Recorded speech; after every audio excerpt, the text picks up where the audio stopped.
사랑하는 생명사랑교회 여러분, 전국의 성도 여러분, 지난 일주일 동안 평안하셨습니까? 오늘 예배에 참여하신 여러분 모두를 생명과 평화의 예수 그리스도의 이름으로 환영합니다. 오늘은 대림절 네 번째 주일입니다. 벌써 2022년도 이제 한 열흘 남짓 남았습니다. 2022년 잘 마무리하시면 좋겠습니다. 예배당 뒤편에 2023년 예배 기도자와 또 청소 담당, 그리고 2023년 신앙 배움 마당들 각종 안내문을 붙여놓았습니다. 청소와 예배 기도하실 분들은 우리 모두 다 하셔야 되기 때문에 골고루 다 써주시고, 그리고 나머지 신앙 배움 마당들도 관심 있는 교우들 함께 다 참여하시면 좋을 것 같습니다. 계속 말씀드렸는데 성탄절 오후에 작은 음악회가 있습니다. 참여하실 분들은 오늘까지 교육실로 신청해 주시면 고맙겠습니다. 12월 31일 토요일 저녁 송구영신 예배가 있습니다. 대면 예배는 10시 30분부터 시작합니다. 실시간 방송으로는 11시 30분부터 송출하도록 하겠습니다. 또 내년 1월 2일부터 7일까지 월요일부터 토요일까지 매일 아침 실시간 방송과 그리고 대면으로 새해맞이 새벽 기도회가 있습니다. 한 해를 시작하면서 하나님과 만나고 기도로 한 해를 여는 여러분 되시면 좋겠습니다. 이제 세 번의 징이 울릴 때 성부, 성자, 성령, 성삼일체 하나님의 울림이 영과 진리로 예배하는 여러분 모두에게 함께 하시길 주님의 이름으로 축원드립니다.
하나님, 우리를 회복시켜 주십시오. 우리가 구원을 받도록 주님의 빛나는 얼굴을 나타내어 주십시오. 아멘.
나는 시온의 의가 빛같이 예루살렘의 구원이 햇불같이 나타나도록 시온을 위하여 잠잠하지 아니하며 예루살렘을 위하여 쉬지 아니할 것인즉 이방 나라들이 내 공의를 무두왕이 다 내 영광을 볼 것이요 너는 여호와의 입으로 정하실 새 이름으로 일컬음이 될 것이며 너는 또 여호와의 손의 아름다운 관 내 하나님의 손의 왕관이 될 것이라. 원하건대 주는 하늘을 가르고 강림하시고 주 앞에서 산들이 진동하기를 불의 섭을 사르며 불이 물을 끓임 같게 하사 주의 원수들이 주의 이름을 알게 하시며 이방 나라들로 주 앞에서 떨게 하옵소서. 주께서 강림하사 우리가 생각하지 못한 두려운 일을 행하시던 그때에 산들이 주 앞에서 진동하였사오니 주 외에는 자기를 앙망하는 자를 위하여 이런 일을 행하시는 예로부터 들은 자도 없고 귀로 들은 자도 없고 눈으로 본 자도 없었나이다. 아멘.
정순호 집사님께서 목회 기도해 주시겠습니다.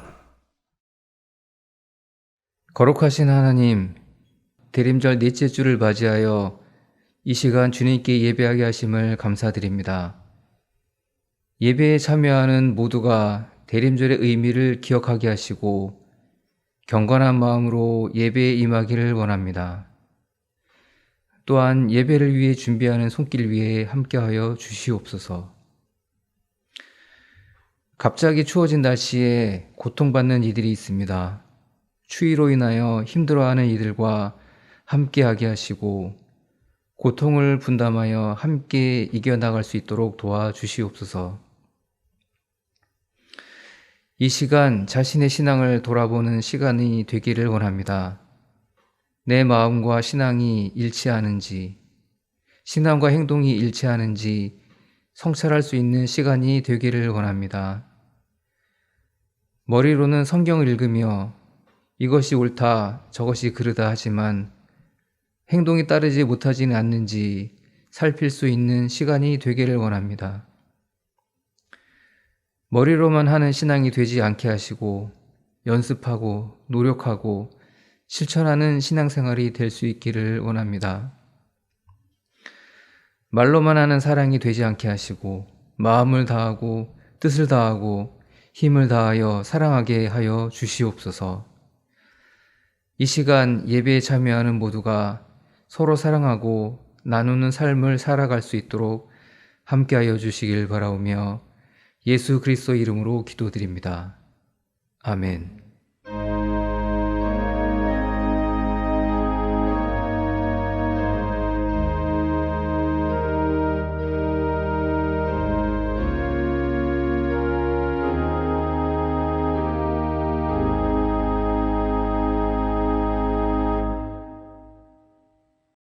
대림절 넷째 주일 우리에게 주시는 성경 말씀은 신명기 6장 1절에서 9절과 마태복음서 22장 34절에서 40절 말씀입니다. 먼저 신명기의 말씀을 한 절씩 교독하시고 마지막 절은 함께 읽겠습니다. 이것은 주 당신들의 하나님이 당신들에게 가르치라고 나에게 명하신 명령과 규례와 법도입니다. 당신들은 건너가서 차지할 땅에서 이것을 지키십시오. 당신들이 주 당신들의 하나님을 경외하며 내가 당신들에게 명한 모든 주님의 규례와 법도를 잘 지키면 당신들과 당신들 자손이 오래오래 잘 살 것입니다. 그러니 이스라엘 자손 여러분, 이 모든 말을 듣고 성심껏 지키면 주 당신들 조상의 하나님이 당신들에게 약속하신 대로 젖과 꿀이 흐르는 땅에서 당신들이 잘 되고 크게 번성할 것입니다. 이스라엘은 들으십시오. 주님은 우리의 하나님이시요 주님은 오직 한 분뿐이십니다. 당신들은 마음을 다하고 뜻을 다하고 힘을 다하여 주 당신들의 하나님을 사랑하십시오. 내가 오늘 당신들에게 명하는 이 말씀을 마음에 새기고 자녀에게 부지런히 가르치며 집에 앉아 있을 때나 길을 갈 때나 누워 있을 때나 일어나 있을 때나 언제든지 가르치십시오. 또 당신들은 그것을 손에 매어 서로 삼고 이마에 붙여 기호로 삼으십시오. 다 같이 집 문설주와 대문에도 써서 붙이십시오. 다음은 마태복음서 22장 34절에서 40절 말씀을 한 절씩 교독하시고 마지막 절은 함께 읽겠습니다. 바리새파 사람들이 예수가 사두개파 사람들의 말문을 막아버렸다는 소문을 듣고 한 자리에 모였다. 그리고 그들 가운데 율법교사 하나가 예수를 시험하여 물었다. 선생님, 율법 가운데 어느 계명이 중요합니까? 예수께서 그에게 말씀하셨다. 내 마음을 다하고 내 목숨을 다하고 내 뜻을 다하여 주 너의 하나님을 사랑하여라 하였으니 이것이 가장 중요하고 으뜸 가는 계명이다. 둘째 계명도 이것과 같은데 내 이웃을 내 몸과 같이 사랑하여라 하는 것이다. 다 같이 이 이 두 계명이 온 율법과 예언서에 본 뜻이 달려 있다.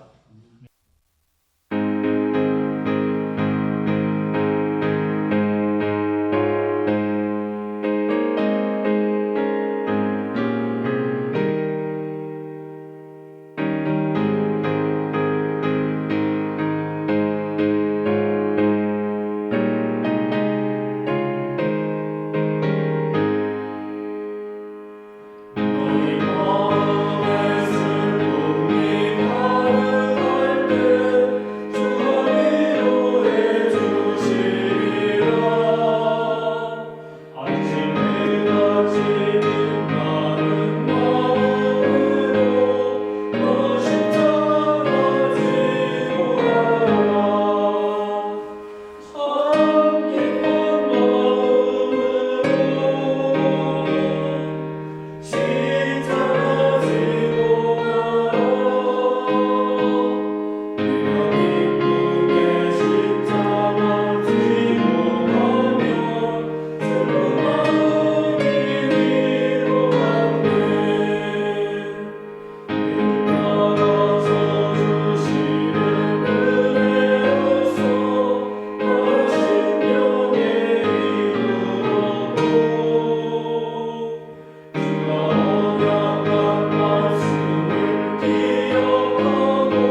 누구나 무너질 때가 있다라는 제목으로 한문동 목사님께서 말씀 전해 주시겠습니다. 2019년 8월에 제가 아끼는 후배 목사가 한국 루터란 아와에서 평신도들 대상으로 또 비그리스도인들을 또 대상으로 구약에 관한 당신의 4가지 오해란 제목으로 강의를 한다는 소식을 듣고 저도 함께 참석한 적이 있습니다. 4주에 걸쳐 진행되는 강좌의 첫날 강의를 시작한 목사님께서 거기에 참석한 분들에게 이렇게 물어보았습니다. 구약 성서를 한마디로 정의한다면 뭐라고 말씀하시겠습니까? 구약 성서는 과연 어떤 책일까요? 신학을 배운 사람들은 이런 질문을 받으면 너무나 자연스럽게 구약은 하나님께서 선택하신 백성, 유대인들의 역사를 통해서 하나님이 어떤 분이신지를 드러낸 책으로서 모세오경과 예언서와 성문서로 구성되어 있고 또 구약 성서 안에는 다양한 문학 장르가 있다. 이런 답변이 바로 나옵니다. 그런데 아마 그 목사님이 그런 구약과 개론에 나올 법한 그런 대답을 원하시는 건 아니었기 때문에 저도 혼자 한번 곰곰이 생각해 보았습니다. 그런데 강사 선생님이 갑자기 이렇게 말을 하는 것이었습니다. 구약 성서는 실수투성이 인간들의 이야기입니다. 제가 4주 강의를 다 들었는데 다른 내용은 잘 기억이 나지 않고 이 한마디만큼은 제 가슴속에 남아 있습니다. 위대한 신학자인 아우구스티누스가 일찍이 나는 실수한다. 그러므로 존재한다. 그렇게 말하면서 모든 인간들은 실수하는 존재임을 밝혔고 또 영어 속담에도 보면 인간은 실수하는 존재이고 하나님은 용서하시는 분.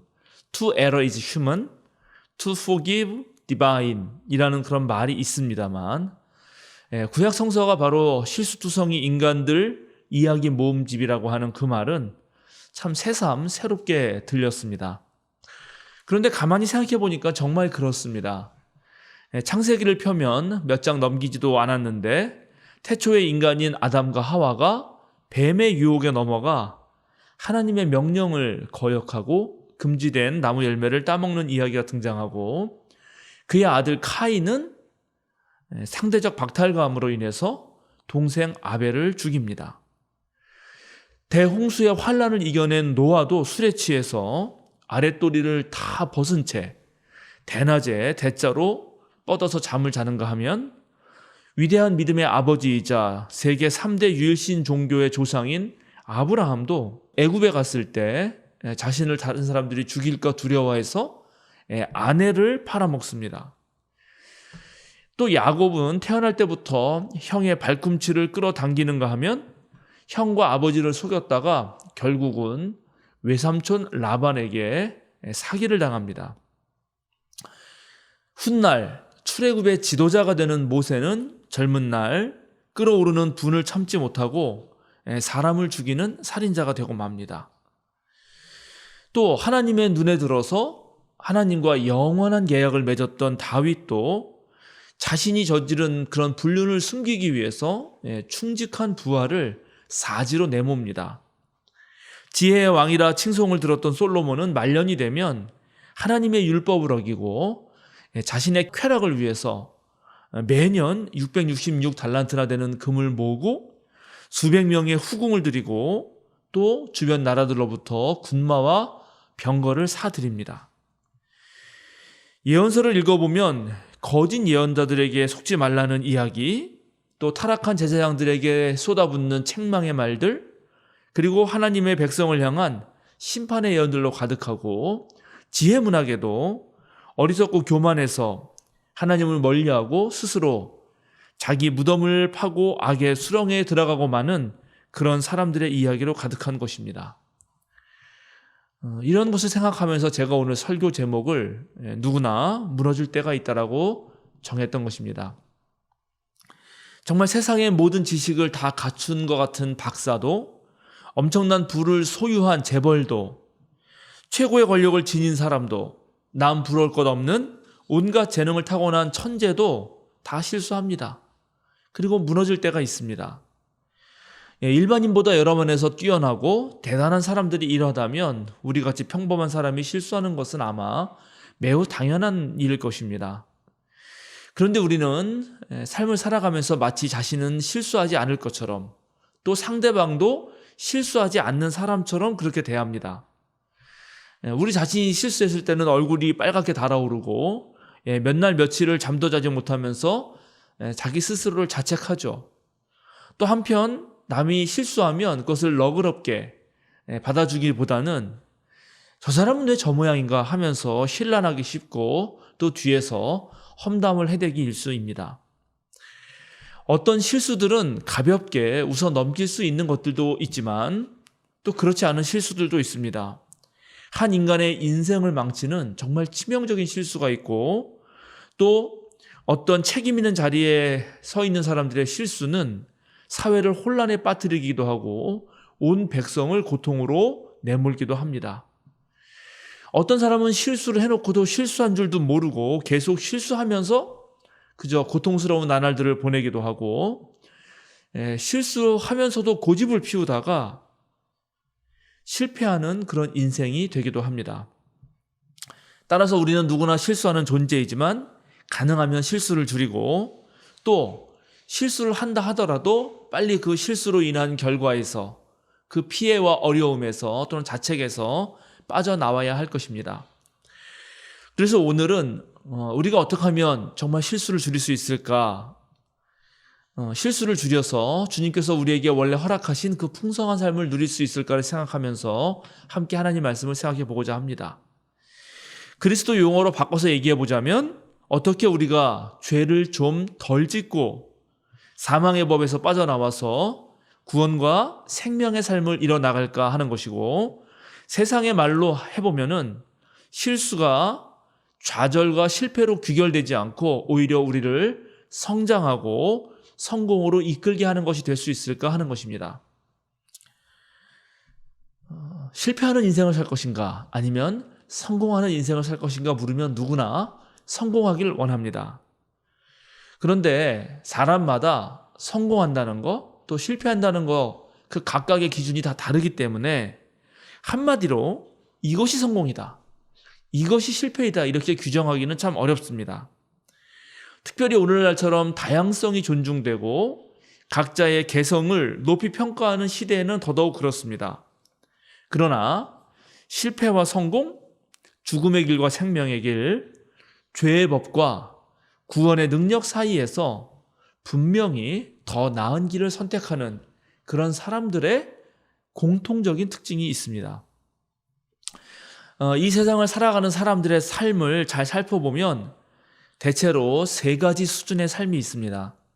첫째는 소유를 중히 여기는 삶입니다.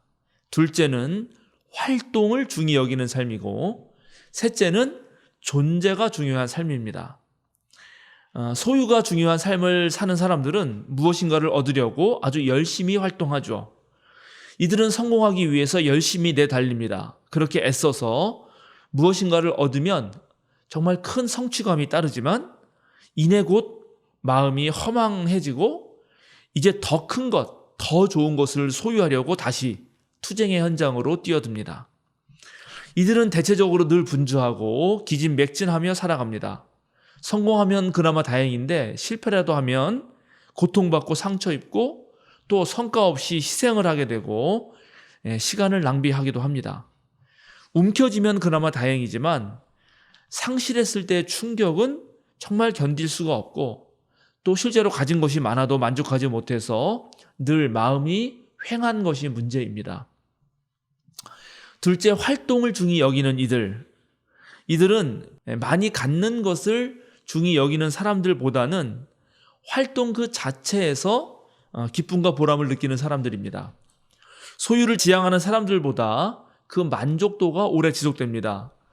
예를 들어서 똑같은 돈을 주고 그것을 가지고 당신이 원하는 것을 사라 이렇게 한 사람들과 당신이 원하는 활동을 해라 하는 사람들과 나중에 비교해 보면 무엇을 산 사람들보다도 어떤 활동을 한 사람이 훨씬 더 오래도록 행복한 것을 알 수 있습니다. 또한 소유를 중시하는 사람들의 삶은 대체적으로 자기 중심적이기 쉬운데, 활동을 중히 여기는 사람들은 혼자 하는 것보다 여럿이 함께 할 때 훨씬 더 기쁨이 크기 때문에 나만 생각하는 것이 아니라 남도 생각할 줄 아는 사람이 됩니다. 그러나 활동은 때때로 목적이 무엇인지 망각하기 쉽다고 하는 그런 약점이 있습니다. 활동 자체의 의미를 두다 보니까 때로 방향성을 잃기도 하고 덜 중요한 것에 힘을 빼는 일도 있습니다. 활동 자체가 많이 늘어나기 때문에 실수할 확률도 또 높아지기도 합니다. 어떤 경우는 뭔가 많이 하긴 했는데 하고 나도 남는 것이 뭔가 그럴 때도 있습니다. 그래서 이제 우리는 존재가 중요한 삶으로 넘어가야 합니다. 자기 개발과 관련된 서적들을 찾아보면 대부분 어떻게 하면 무엇을 하면 성공할 수 있다 하면서 방법을 알려주는 책이 많이 있습니다. 그러나 실제로 성공하기 위해서 정말 중요한 것은 무엇을 하기보다 내가 어떤 존재인가, 나는 또 어떤 존재가 되려고 하는가가 더 중요합니다. 우리는 태어나면서부터 다양한 경험을 하고 외부의 자극을 받아 그에 따라 반응을 합니다. 생애 초기 부모와의 관계 속에서, 그리고 사회적 지평이 점점 넓어지면서 우리는 더 많은 사람을 만나게 되고 그들이 기대하는 바, 또 그들의 평가에 따라서 나 자신을 만들어 갑니다. 만약에 우리가 신분제 사회에서 태어났는데 계급에 따라서 내가 종이다, 그러면 아마 그 사람은 평생을 그 종의 신분에 맞게 자신을 형성해 갈 것입니다. 자본주의 사회에서는 자본주의 방식에 맞게 적합한 그런 나를 만들어 가겠죠. 이렇게 만들어진 나를 경험적 자아라고 부릅니다. 대체로 경험적 자아인 우리는 사회화되는 과정에서 이 세상의 자극에 반응하면서 습관에 따라 살아가게 됩니다. 그런데 문제는 그런 경험적 자아는 진짜 내가 아닐 수 있다는 것입니다. 진정 내가 잘하는 것, 내가 원하는 것, 나에게 딱 들어맞는 그런 내 자신이 아니라 어떤 면에서 세상에 적응하기 위해서 계속 가면을 만들었던 것일 수 있습니다. 타고난 나, 즉 본래적 자아와 만들어진 나, 경험적 자아 사이에 괴리가 좁으면 좁을수록 행복할 확률이 높습니다. 그러나 반대의 경우는 그렇지 못합니다. 사회적으로 성공한 것처럼 보이고 남의 눈에는 별 문제 없어 보여도 본래 타고난 나와 다른 삶을 살아가는 사람은 절대로 행복하지 않습니다. 활동력이 있고 추진력이 좋고 외향적 성격을 가진 여성이 있다고 칩시다. 그런데 그 여성이 가부장적 사회에서 태어나서 그런 가부장적 질서를 잘 따르는 엄격한 부모 밑에 자라난다면 그 여성은 타고난 성품과 능력을 발휘할 수 없을 것입니다. 부모의 말씀에 순종하였기 때문에 사회에 잘 적응했겠지만 그래도 이 여성의 삶은 본래 자기의 모습을 꼽힐 수는 없는 것입니다. 그래서 우리가 본래 주어진 그런 생명의 풍성함을 누리면서 실수를 줄이고 또 실패 속에서도 다시 회복하는 그런 삶을 살기 위해서는 정말 내 존재, 내가 원래 어떠한 사람인가에 대해서 바르게 알 뿐만 아니라 하나님께서 주신 그 본래적 자아의 모습을 펼쳐나가도록 해야 하는 것입니다. 존재가 중요한 삶에서 가장 우선해야 할 것은 먼저 내면의 원칙을 검토해 보는 것입니다. 우리 모두는 사람이기에 사람으로서 누구나 지닌 본성이 있습니다. 우리는 그 본성에 주목할 줄 알아야 합니다. 우리의 눈을 사로잡는 외부의 사물이나 사건이 아니라 인간이면 누구나 그 가슴 깊은 곳으로부터 울려나오는 참된 어떤 기쁨이라든가 욕구라든가 그런 존재의 소리에 귀를 기울여야 한다는 것입니다. 우리는 누구나 친절하게 호의를 가지고 대하는 것을 무척 좋아합니다. 따뜻한 미소와 밝고 명쾌한 웃음소리, 존중하는 마음, 배려와 관심을 통해서 우리 영혼은 안정을 누리고 쉼을 얻습니다. 따라서 우리 대다수 사람들은 진실하고 아름답고 선한 사람을 만날 때 매우 기분이 좋고 행복해집니다. 자신만 챙기는 사람이 아니라 모두의 행복을 위해서 일하는 사람, 자신이 즐기는 일을 정말 최선을 다해서 하는 사람, 그런 사람에게서 우리는 감동을 받습니다. 그런 사람에게는 그 인물 자체에서 뿜어져 나오는 능력이 있습니다. 이들이 일하는 걸 가만 보면 억지로 하지 않습니다. 애쓰지 않아도 들어맞고 아주 쉽게 성공을 이뤄내는 것처럼 보입니다. 따라서 우리도 진실하고 아름답고 착한 사람이 되어야 합니다. 우리가 그런 존재가 되면 아주 이상하게도 나머지 문제들이 술술 풀리는 경험을 하게 되는 것입니다. 사업을 하면서 온갖 재정적인 빚에 허덕이던, 그래서 정신적으로 엄청 고통을 갖고 있던 환자 한 명이 정신과 병원의 원장을 찾아왔습니다. 그리고 이렇게 말했습니다. 원장님, 저 바깥 세상이 서로 잡아먹히는 세상이라는 것을 모르는 사람은 없을 것입니다. 제가 원칙을 굽히고 절차를 좀 생략하고 여기저기서 조금씩 속이지 않았더라면 아마 전 저 자본주의 세상에서 절대 버티지 못했을 겁니다. 실제로 많은 사람들이 이런 식으로 자신의 삶을 살아갑니다.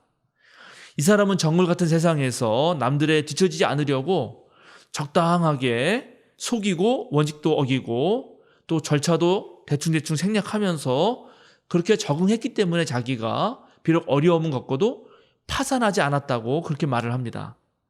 그러나 실제로 정말 사업에 어려움을 겪고 파산할 지경에 이르게 된 것은 바로 이 사람이 진실함의 원칙을 어겼기 때문입니다.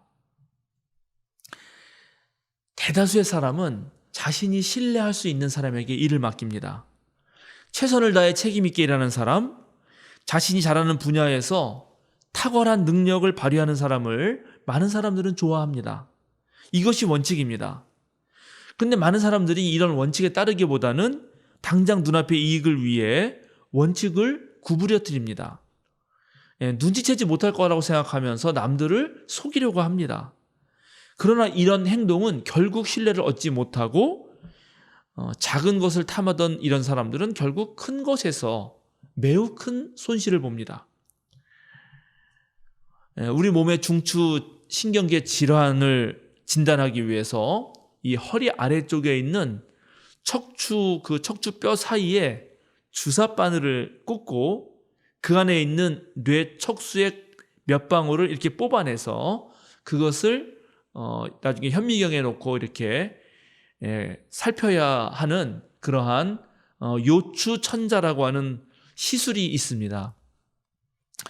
어느 한 개인 병원에서 이 수술을 할 때마다 10만 원이 넘는 돈을 환자에게 청구를 했는데, 한 번은 어떤 환자가 실제로 이게 몇 분밖에 걸리지 않는 이 시술에 무슨 그렇게 돈을 많이 받느냐고 불평하면서 의사에게 따졌습니다. 그때 의사가 빙그레이 웃으면서 이렇게 말했습니다. 선생님, 주사바늘을 꽂는데 5,000원 들고 정확히 어디에 꽂을지를 알아내는데 95,000원이 듭니다. 그러자 환자는 껄껄껄 웃으면서 아유 그렇군요 선생님, 잘 알아들었습니다 하고 답변합니다. 환자가 잘 알아들은 거죠. 의사의 이 한마디를 통해서 의사에게 믿음이 생긴 것입니다. 이 의사가 실력 있는 의사이고 양쪽 엉덩이뼈 능선에 제3번에서 4번 요추 사이 공간에 정확하게 주사바늘을 삽입해서 이 의사는 내 질병을 정확하게 진단하고 잘 치료할 수 있을 것이라고 하는 그런 신뢰가 생긴 것이죠. 정말 진실한 마음으로 자신이 지닌 능력을 최대한 발휘해서 탁월하게 일을 하면서도 남들에게 정말 많은 도움을 주려는 사람에게 부와 성공은 자연스럽게 따라오기 마련입니다. 인간의 깊은 내면에 있는 본성을 끌어올리게 하는 그런 아주 호소력 넘치는 어떤 고귀한 원칙을 제시하는 사람, 그리고 삶에서 그런 원칙을 보여주는 사람, 그 존재의 아우라를 펼쳐가는 그런 사람에게 성공이란 사실 매우 자연스러운 것입니다. 바로 이러한 원칙 때문에 대영 제국이 인도의 간디 한 명을 이길 수 없었고 남북 전쟁에서 노예를 통해서 이익을 취하려는 남부가 북부 지방에 절대로 이길 수 없었던 것입니다. 어떤 마을인데요. 자기 배우자하고 동네 사람들한테 늘 거저준다. 그런 말을 듣고 사는 자동차 정비공 한 명이 있었습니다. 다들 그가 차를 고치고 난 다음에 그 비용을 너무 적게 받는다라는 말들을 해왔습니다. 예를 들어서 다른 칸센터에 가면 이런 부품들을 다 교체해야 됩니다 이렇게 말하면서 한 30만 원 든다고 그렇게 할 때에도 이 사람한테 가면 이 정비공은 턱을 한번 이렇게 쓰다듬고 차를 가만히 살펴본 다음에 이 부분을 완전히 반대로 구부리고 요 틈을 바싹 조일 건데요. 이렇게 하면은 한 25,000원 정도면 충분합니다. 이렇게 말하곤 했습니다. 차에 문제가 생겨서 가져가면 공짜로 고쳐준 적도 무척 많았습니다. 어느 카센터에 가면 이 연료 펌프하고 분사기를 전부 새로 교체해야 됩니다. 이렇게 말을 하지만 이 사람한테 가면 연료 탱크 상태가 좀 안 좋은데요? 이 물이 차서 그렇습니다. 이렇게 말하고 연료를 다 뺀 다음에 새로운 연료만 딱 채워주면 차가 저절로 가는. 그래서 그렇게 하고 돈을 받지 않는 그렇게 문제를 해결해 줍니다. 그렇기 때문에 이 마을에서 이 정비공에게 가려면 언제나 마을 사람들은 줄을 서야 했습니다. 그리고 이 정비공은 그 누구와도 경쟁할 필요가 없었습니다. 손님이 혹시나 오지 않을까? 그런 걱정도 할 필요가 없었습니다. 오늘 우리가 함께 읽은 구약과 신약의 본문의 말씀은 우리에게 이런 명령을 내립니다. 당신들은 마음을 다하고 뜻을 다하고 힘을 다하여 주 당신들의 하나님을 사랑하십시오. 모세는 이스라엘 백성들에게 마음을 다하고 뜻을 다하고 힘을 다하여 주 당신들의 하나님을 사랑하라고 명령하고, 예수님은 내 마음을 다하고 내 목숨을 다하고 내 뜻을 다하여 주 너의 하나님을 사랑하는 것이 구약 성경에서 가장 중요하고 으뜸되는 계명이다라고 말씀하십니다. 우리가 우리 삶에서 실수를 줄이는 방법, 때로 실수를 해도 금방 다시 일어설 수 있는 가장 좋은 방법은 우리 마음과 뜻과 목숨과 힘을 다하여 하나님께 우리 삶의 지향점을 두는 것입니다. 신학자 폴 틸리는 이것을 두고 궁극적 관심이라고 말했습니다. 하나님을 향한 그리스도인의 관심은 이 개인의 성격이나 욕망이나 환경, 어떤 조건에도 흔들리거나 좌지우지되지 않는 총체적 그런 관심입니다. 궁극적 관심은 삶 전체의 깊이와 연결되면서 주면 받아야 되는 그런 상거래적인 그런 성격의 것이 아닙니다. 처음부터 마지막까지 끝까지 아주 열정을 다해서 계속 쏟아내는 그런 관심입니다. 하나님에 대한 관심은 높은 윤리와 아주 깊은 아름다움을 지향합니다. 그 관심에는 거룩함이 묻어나고 고귀한 뜻이 있습니다. 우리가 마음과 뜻, 목숨과 힘을 다하여 하나님을 사랑하는 그 마음으로 살아가는 존재가 된다면 우리가 하는 실수는 분명히 줄어들 것입니다. 하나님을 이렇게 섬기는 사람이 다른 것을 함부로 하지 않을 것이기 때문입니다. 물론 실수를 안 할 수는 없는 것이고 때로 넘어질 수도 있겠지만 그럴 때 아마 많은 이들이 우리를 일으켜 세워줄 것입니다. 그래서 늘 보다 더 고귀한 원칙과 삶을 지키려는 이들은 언제나 쉽게 일어납니다. 실수가 실패로 귀결되는 것이 아니라 오히려 더 놀라운 성공을 위한 어떤 자극과 영감의 원천이 되는 것입니다. 꽤 유명한 바나나 실험이라는 것이 있습니다. 원숭이를 우리에 가둡니다. 그리고 그 우리 밖에 원숭이가 우리 안에서 손을 뻗치면 닿을까 말까 그렇게 손이 살짝 미치지 못하는 곳에 바나나를 매달아 둡니다.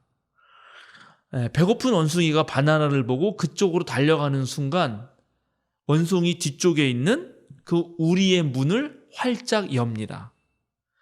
그러나 원숭이는 우리 창살 사이로 팔을 쭉 뻗어서 눈앞에 있는 바나나를 움켜잡으려고 아주 애를 씁니다. 그런데 바나나의 거리는 언제나 원숭이의 손이 못 미치는 데 있기 때문에 원숭이가 아무리 힘을 써도 결코 잡을 수가 없습니다. 그렇게 몇 시간 또는 며칠 동안 발버둥을 쳐도 바나나를 얻지 못하고 원숭이는 어깨만 아프고 몸만 지칠 뿐입니다. 그러나 바나나를 얻는 방법은 아주 간단합니다. 사실은 바나나에서 눈을 떼고 몸을 정반대로 돌려서 원숭이 뒤에 있는 그 문으로 나가기만 하면 되는 것입니다. 실로 세상에 많은 사람들이 열린 문은 보지 못하고 원숭이처럼 이렇게 눈앞에 이익에만 매몰되어 살 때가 많이 있습니다. 늘 실수하면서 아주 고달프게 살아갑니다. 성령의 능력, 하나님의 섭리에 자신을 맡기지 못하고 자기 힘으로 발버둥 치다가 오히려 지쳐 쓰러지고 맙니다. 원숭이도 그러했습니다. 그런데 지쳐 쓰러져서 발라당 뒤로 누웠을 때 그때 열린 문을 보게 되고 원숭이는 바나나를 얻게 됩니다. 사랑하는 생명사랑교회 여러분, 전국의 성도 여러분, 여러분은 어리석은 원숭이가 되지 않으면 좋겠습니다. 지쳐 쓰러지기 전에 여러분의 존재가 하나님을 향하도록 하십시오. 누구나 넘어질 때가 있습니다. 그러나 우리가 하나님의 품에서 넘어지면 하나님이 받아 안아주실 것이고, 우리가 하나님의 품에서 넘어진다면 하나님이 우리를 다시 일으켜 세워 주실 것입니다. 여러분의 힘을 쓰지 말고 세차게 불어오는 성령의 바람에 여러분의 몸을 맡기시기 바랍니다. 여러분이 신앙을 가장하면서 자행했던 그 우상숭배, 자기 도취에서 벗어나 정말 진정으로 마음과 힘과 뜻과 목숨을 다하여 하나님을 사랑하시기 바랍니다. 그렇게 여러분이 하나님을 정말 궁극적 관심을 가지고 사랑한다면 그 나머지 모든 것은 우리 주님께서 해결해 주실 것입니다. 모세가 이스라엘 백성에게 당신들이 주 당신들의 하나님을 경외하며 내가 당신들에게 명한 모든 주님의 규례와 법도를 잘 지키면 당신들과 당신들 자손이 오래오래 잘 살 것입니다 라고 그렇게 말했듯이, 이제 여러분들이 여러분들의 본성인 하나님의 형상을 일깨워서 하나님의 아들, 딸로 살아간다면 여러분과 여러분의 자손들은 이 땅에서 오래오래 잘 살게 될 것입니다. 함께 기도하겠습니다.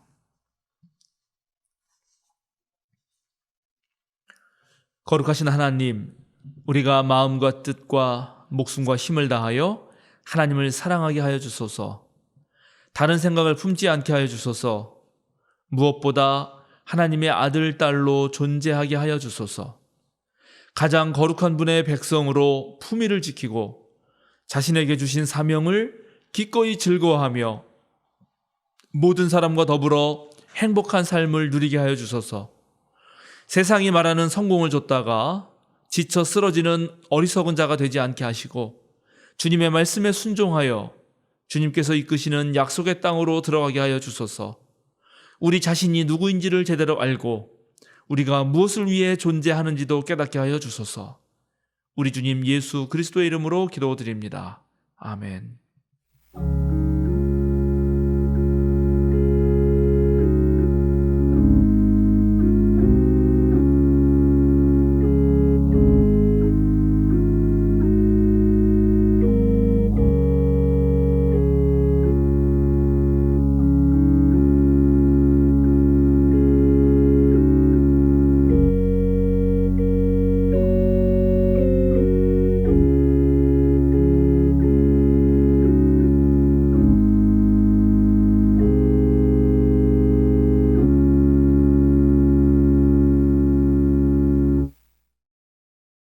함께 사도신경으로 우리의 신앙을 고백하시겠습니다. 나는 전능하신 아버지 하나님 천지의 창조주를 믿습니다. 나는 그의 유일하신 아들 우리 주 예수 그리스도를 믿습니다. 그는 성령으로 잉태되어 동정녀 마리아에게서 나시고 본디오 빌라도에게 고난을 받아 십자가에 못 박혀 죽으시고 장사된 지 사흘 만에 죽은 자 가운데서 다시 살아나셨으며 하늘에 오르시어 전능하신 아버지 하나님 우편에 앉아 계시다가 거기로부터 살아있는 자와 죽은 자를 심판하러 오십니다. 나는 성령을 믿으며 거룩한 공교회와 성도의 교제와 죄를 용서받는 것과 몸의 부활과 영생을 믿습니다. 아멘. 다 같이 393장 오 신실하신 주 찬양하시겠습니다.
사랑하는 생명사랑교회 여러분, 전국의 성도 여러분, 어깨를 쭉 펴고 똑바로 서십시오. 세상으로 힘차고 당당하게 걸어 나가십시오. 자유인으로 사십시오. 여러분은 들으십시오. 주님은 우리의 하나님이시요, 주 하나님은 오직 한 분뿐이십니다. 여러분들은 마음을 다하고 뜻을 다하고 힘을 다하여 야훼 하나님을 사랑하십시오. 축도하겠습니다. 하나님의 부드러운 은총이 여러분을 축복하시기를, 하나님의 나라가 언제나 여러분과 함께 하시고, 여름날 천둥 번개 속에서 하나님의 능력과 권능을 깨닫고, 겨울날 고요한 석양 속에서 창조주의 숨결과 아름다움을 느낄 수 있기를 빕니다.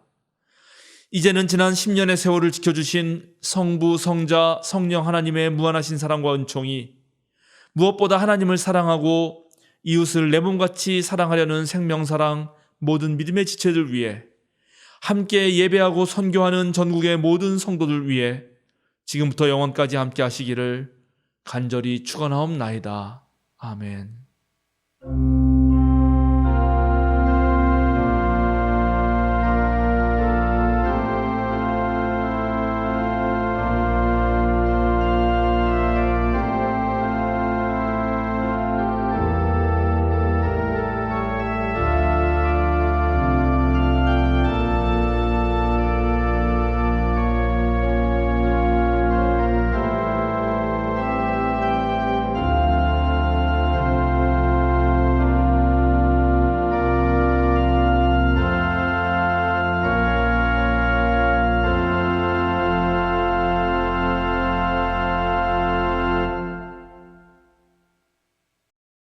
알림과 사귐 시간입니다.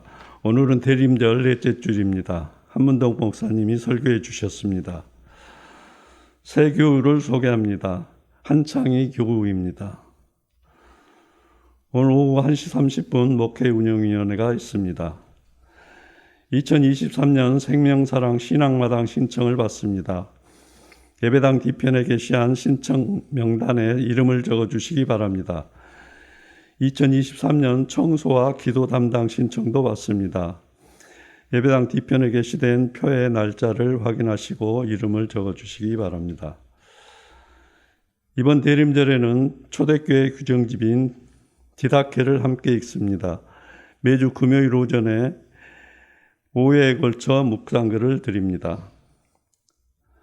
12월 25일 오후에 성탄절을 맞아 음악회를 준비하고 있습니다. 노래, 악기 연주, 밴드, 춤, 율동, 신앙송 등 다양한 분야로 참여 가능하십니다.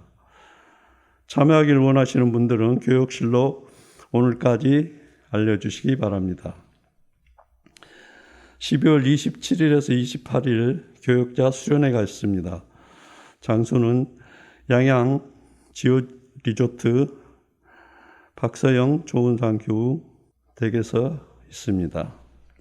12월 31일 토요일 오후 10시 30분 송구 영신 예배가 있습니다. 12월 18일에서 24일 생일자는 권호역 20일, 김은숙 20일, 이주아 20일, 정정순 20일, 이병인 21일입니다. 다른 광고는 주보를 참조해 주시기 바랍니다. 오늘 함께 예배 드릴 수 있어 감사합니다. 오늘 함께 누린 은혜가 한 주간 힘이 되기를 바라며 한 주간 승리하시길 바랍니다. 감사합니다.